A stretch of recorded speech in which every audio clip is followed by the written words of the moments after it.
Welcome to Mahali's Academy. Basic Surveying, Unit 1, Overview and Classification of Surveying. Concept of Surveying and Purpose of Surveying. By Professor Nikhil Mahali.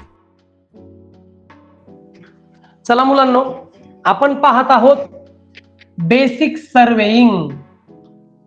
Basic surveying यामध्ये पाहत आहोत unit number 1 आणि chapter number सुद्धा 1. Okay, पहिला chapter आहे overview and classification of surveying. आज आपल्याला काय पाहायचंय बाळांनो? Overview and classification of surveying. Survey म्हणजे नेमकं काय आणि त्याचं क्लासिफिकेशन आपल्याला पाहायचंय. सगळ्यात पहिले तर आपल्याला डेफिनेशन पाहावी लागेल राव, की what is mean by surveying. Surveying नेमकं काय असतं या बरं माझ्या बरोबर.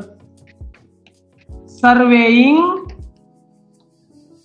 Is a technique. सर्वेइंग ही एक टेक्निक आहे used for the determination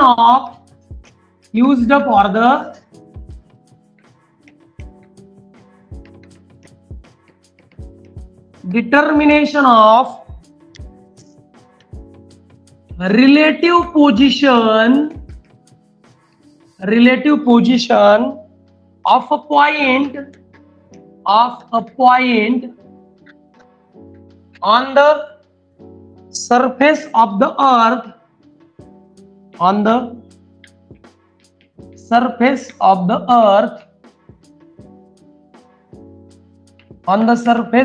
earth with reference to fixed point on the surface of the earth. What is mean by surveying? Surveying is a technique. Surveying हे एक पद्धतीचं तंत्रज्ञान आहे, एक पद्धतीची टेक्निक आहे, ज्यामध्ये आपण काय ठरवतो, ज्यामध्ये आपण कुठल्याही पॉइंटची रिलेटिव्ह पोझिशन ठरवतो. कशी ठरवतो? On the surface of the अर्थ. तो पॉइंट आहे, म्हणजे तो पॉइंट जो आहे तो पृथ्वीवरचा सरफेस म्हणजे अर्थच्या सरफेसवरचा कुठलाही एक पॉइंट घ्या आणि त्या पॉइंटची रिलेटिव्ह पोझिशन आपल्याला डिटरमाइन करायची आहे. पण कशी? With reference to the fix point. For example, आता हा एक पॉइंट आहे बरं का बाळांनो, हा एक पॉइंट आहे ए. तुम्हाला याची पोझिशन पक्की माहिती आहे. आता या ठिकाणी एक दुसरा पॉइंट आहे बी. मग मी तुम्हाला विचारलं, जर मला पॉइंट ए ची पोझिशन माहिती आहे तर पॉइंट ए पासून पॉइंट बी ची पोझिशन नेमकी काय आणि कशी? मग मी काय सांगेल की ए पासून बी ची लेंथ तुम्हाला सांगेल, सांगेल का नाही लेंथ, आणि काय सांगेल की किती अँगल मध्ये येतो. ए पासून बी हा पॉइंट थिटा एवढ्या अँगल मध्ये आणि किती अंतरावर आहे, एल एवढ्या डिस्टन्स वर आहे. मग हा जो तुम्ही अँगल मोजला आणि हे जे तुम्ही डिस्टन्स मोजलं to fix the point B with relative to the point A, याला म्हणतात सर्वेइंग. म्हणजे सर्वेइंग मध्ये दुसरं तिसरं काही नाहीये, तर फक्त अँगल मोजायचे आणि लेंथ मोजायची. बघा बरं का, मग कसं म्हणतो मी, अँगल मोजायचे त्याला आपण आपल्या भाषेत म्हणू अँग्युलर मेजरमेंट, आणि ज्याच्यामध्ये डिस्टन्स मोजायचे त्याला म्हणू आपण linear measurement. Surveying is nothing but a branch of civil engineering which includes linear measurement and angular measurement. कुठं? On the surface of the earth. अर्थच्या म्हणजे पृथ्वीच्या सरफेसवर डिस्टन्स मोजायचं, अँगल मोजायचं, यासाठी सिव्हिल इंजिनिअरिंग मध्ये जी ब्रांच आहे त्याला म्हणतात बेसिक सर्वेइंग. किती सोपं. लगेच एका वाक्यात कळालं की अख्ख्या सर्वे मध्ये काय करायचंय, तर डिस्टन्स मोजायचंय आणि अँगल मोजायचंय. काही लोक म्हणतील सर डिस्टन्स मोजायला आपल्याकडे पट्टी आहे आणि अँगल मोजायला आपल्याकडे कोण मापक आहे. तुम्हाला काय वाटतं, जर समजा आता मला रोड 60 डिग्रीने असा कर्व करायचंय, रोडला 60 डिग्री मध्ये टर्न करायचंय, कोण मापक चालेल का? मी तुम्हाला म्हटलो मोजा 100 मीटरचा रोड, तुम्ही तुमची सेंटीमीटरची पट्टी घेऊन जाणार आहे का? म्हणून वाटतं तेवढं सोपं नाहीये. फक्त काय विषय की डिस्टन्स मेजर करणे आणि अँगल मेजर करणे म्हणजे सर्वेइंग. बोल्या hence surveying is a branch of civil engineering. Branch of civil engineering. Surveying is a branch of civil engineering. Surveying is a branch of civil engineering which includes linear measurements and angular measurements on the surface of the earth. Surveying is a branch of civil engineering which includes linear measurement and angular measurement on the surface of the earth. तुम्हाला ओरलला विचारलं, तोंडी परीक्षेला विचारतात हमखास what is surveying, सांगायचं surveying is a branch of civil engineering. Surveying हा civil इंजिनिअरिंगचीच एक branch आहे, इन विच ज्यामध्ये लिनियर मेजरमेंट म्हणजे ज्यामध्ये डिस्टन्स मोजल्या जातं, अँड अँग्युलर मेजरमेंट म्हणजे ज्यामध्ये अँगल सुद्धा मोजले जातात. कुठले? On the surface of the अर्थ, पृथ्वीच्या सरफेसवरचे. पृथ्वीच्या सरफेसवर डिस्टन्स मोजणे, अँगल मोजणे हे ज्या सिव्हिल इंजिनिअरिंगच्या ब्रांच मध्ये केलं जातं त्याला म्हणतात सर्वेइंग. कोणाला काय डाऊट सर्वेइंग म्हणजे काय? तुम्ही म्हणता सर आम्ही ती डेफिनेशन लिहू का? ही लिहू, ही लिहायची.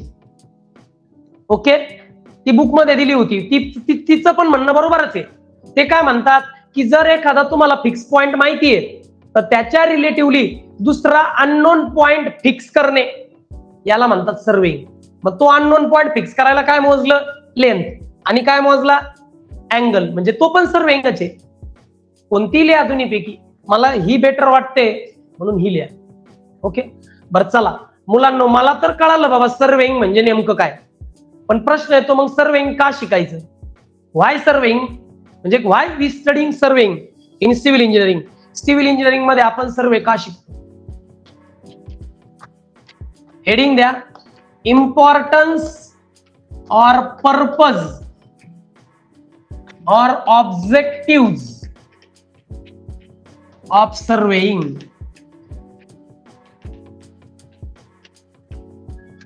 सर्वेइंगचं महत्व काय?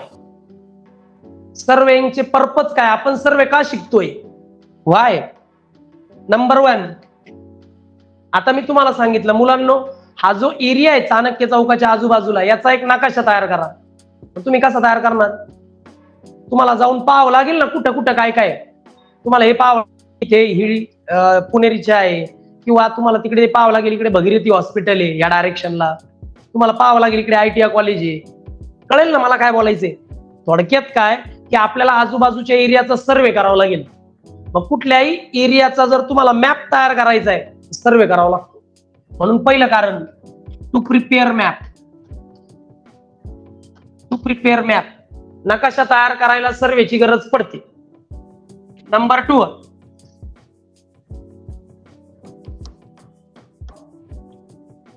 To prepare plan and section of alignment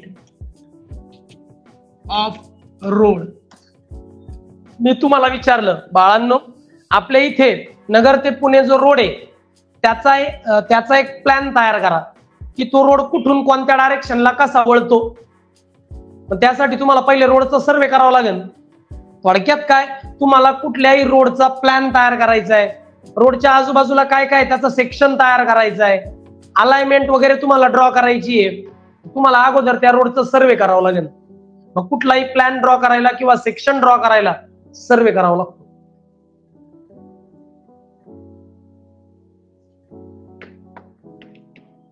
to calculate earthwork for foundation.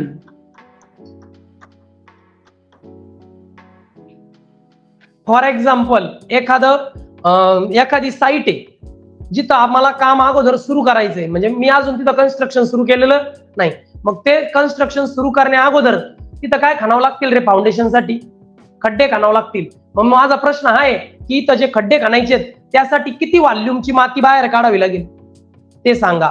त्यासाठी काय करावं लागेल? सर्वे करावं लागेल, बघावं लागेल त्या भागामध्ये खडक आहे का, माती आहे, काळी माती आहे का, लाल माती आहे, कारण प्रत्येकीचा रेट वेगवेगळा आहे ना.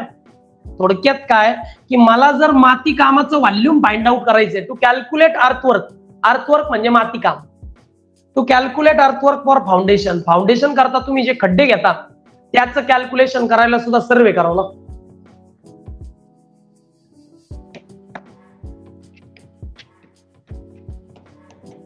For the measurement of land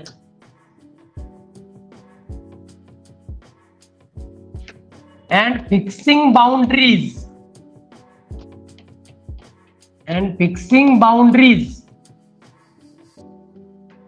of area under project,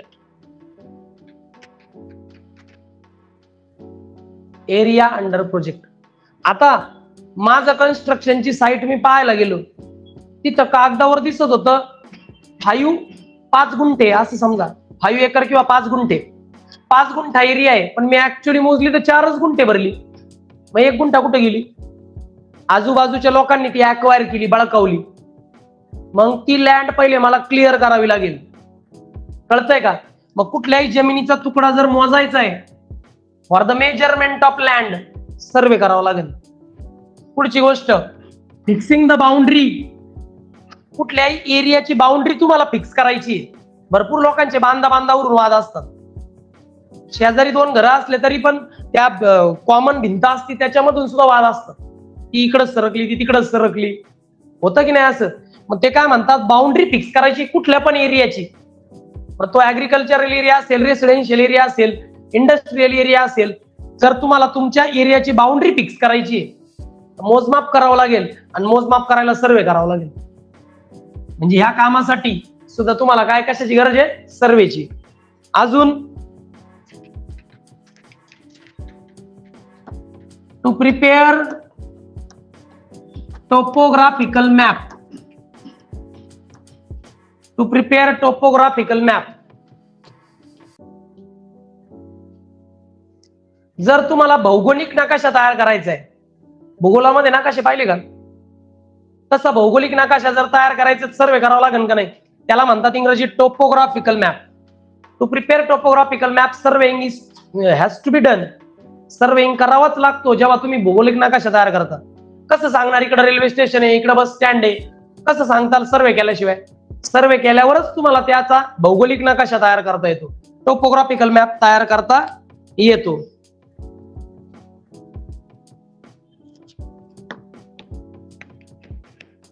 to prepare charts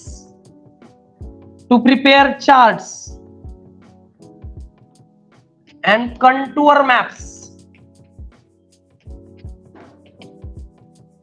आता कंटूर मॅप्स काय असतात हे पुढे जाऊन सांगणार आहे तुम्हाला, पण कोणत्या भागामध्ये किती उंची आहे, कोणता भाग किती खोलीत आहे तुम्हाला कळतं ना. उंच भाग, खोल भाग, तुम्ही तो शब्द ऐकला का? समुद्र सपाटीपासूनची उंची, समुद्र सपाटीपासूनची खोली, त्याला म्हणतात मीन सी लेवल. मग मीन सी लेवल पासून असलेली हाईट आणि मीन सी लेवल पासून असलेला खड्डा याला काय म्हणतात? Contour map. या कंटूर मॅप जो असतो हा तुम्हाला तुमच्या भागाचं इलिव्हेशन सांगतो. महाबळेश्वर उंच ठिकाणी, उंच हवेचं ठिकाण, त्यामुळे तिथं नेहमी थंड वातावरण असतं. अजून काय, शिमला, मनाली हे थंड काय आहेत ठिकाणं, कारण ते उंच आहेत, समुद्रसपाटीपासून वर आहेत, वगैरे वगैरे. म्हणजे काय, त्यासाठी कंटूर मॅप प्रिपेअर करावा लागेल, आणि कंटूर मॅप प्रिपेअर करायला सर्वे करावा लागेल. कळालं का? चार्ट तयार करायचा आहे, कंटूर मॅप तयार करायचा आहे. या सगळ्या कारणांसाठी आपण सर्वे शिकणार आहोत. These are the purposes for which we study the basic survey. हा सब्जेक्ट शिकतोच आपण हे सगळं करायला. कळतं का? काय डाऊट आहे? इम्पॉर्टन्स कळालं, पर्पज कळालं, मॅप प्रिपेअर करायला, प्लॅन आणि सेक्शन प्रिपेअर करायला, अर्थवर्क कॅल्क्युलेट करायला, कुठल्याही जमिनीचा तुकडा म्हणजे for the measurement of land surveying is to be done, परत fixing the boundaries of the area, कुठल्या एरियाची बाउंड्री फिक्स करायला, परत टोपोग्राफिकल मॅप प्रिपेअर करायला, चार्ट तयार करायला, कंटूर मॅप प्रिपेअर तयार करायला सर्वेइंग करावं लागतं.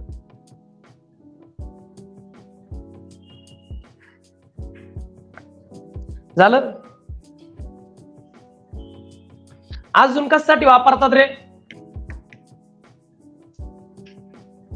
हॉरिझॉन्टल व्हर्टिकल डिस्टन्स मोजायचंय, सर्वे करावं लागेल. मला यायचं टू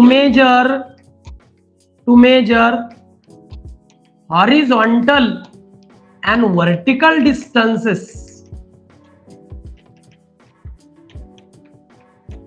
हॉरिझॉन्टल व्हर्टिकल डिस्टन्सेस जर तुम्हाला मोजायचे, आडवं अंतर, उभं अंतर, हॉरिझॉन्टल डिस्टन्स, व्हर्टिकल डिस्टन्स जर तुम्हाला मेजर करायचंय, तुम्हाला सर्वे करावा लागेल.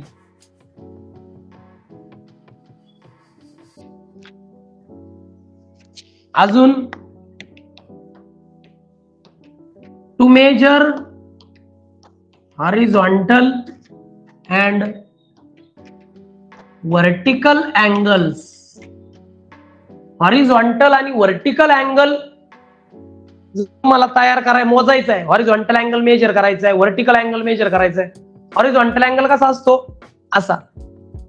आणि व्हर्टिकल अँगल असा. म्हणजे काय सांगतो तुम्हाला, दोन ऑब्जेक्ट, मी इथं उभा आहे, या साईडला एक ऑब्जेक्ट आहे, या साईडला एक ऑब्जेक्ट आहे. मग हा जो अँगल आहे हा हॉरिझॉन्टल अँगल आहे. मी इथे उभा आहे आणि एक ऑब्जेक्ट खाली आणि एक ऑब्जेक्ट वर आहे, मग तो असा अँगल हा व्हर्टिकल अँगल आहे. कळालं का? असे हॉरिझॉन्टल व्हर्टिकल अँगल मोजावे लागतात, त्यासाठी सर्वे करावा लागतो. कळालं का सर्वेचे काय काय काम आहेत? परत अजून to determine relative position, to determine relative positions of the object, to determine relative positions of objects. Relative positions of the object. माझ्याकडे लक्ष द्या. रिलेटिव्ह पोझिशन म्हणजे काय? इकडे पहा, मी फिगरच्या माध्यमातून सांगतो. ही ग्राउंड लेवल आहे, अशीच असते ना ग्राउंड, वर खाली वर खाली. हा पॉइंट आहे ए आणि हा पॉइंट आहे बी. मग मी तुम्हाला विचारलं, सांगा ए हा पॉइंट किती वर आहे? तुम्ही कुठून मोजणार? बी पासूनच मोजणार ना. म्हणजे थोडक्यात काय, बी पॉइंटच्या रिलेटिव्हली ए हा पॉइंट वरच्या बाजूला आहे. मग तुम्ही रिलेटिव्ह कोणाला घेतलं? फिक्स कोणाला घेतलं? बीला. मग बीला सपोर्टला घेतलं आणि तिथून वर मोजला पॉइंट ए. मग ही झाली ए ची रिलेटिव्ह पोझिशन. पण रिलेटिव्हली कोण घेतलं रेफरन्स? बी. याला म्हणतात relative position of the object. कुठल्याही ऑब्जेक्टची जर तुम्हाला रिलेटिव्ह पोझिशन फाइंड आउट करायची, तुम्हाला सर्वे करावा लागतो. हे असं बीच्या रिलेटिव्हली मी ए पॉइंटची पोझिशन फिक्स केली, त्याला म्हणतात रिलेटिव्ह पोझिशन. मग रिलेटिव्ह पोझिशन फाइंड आउट करायला सुद्धा सर्वे करावा लागतो. कोणाला काही शंका? समजलं रिलेटिव्ह पोझिशन साठी? ओके.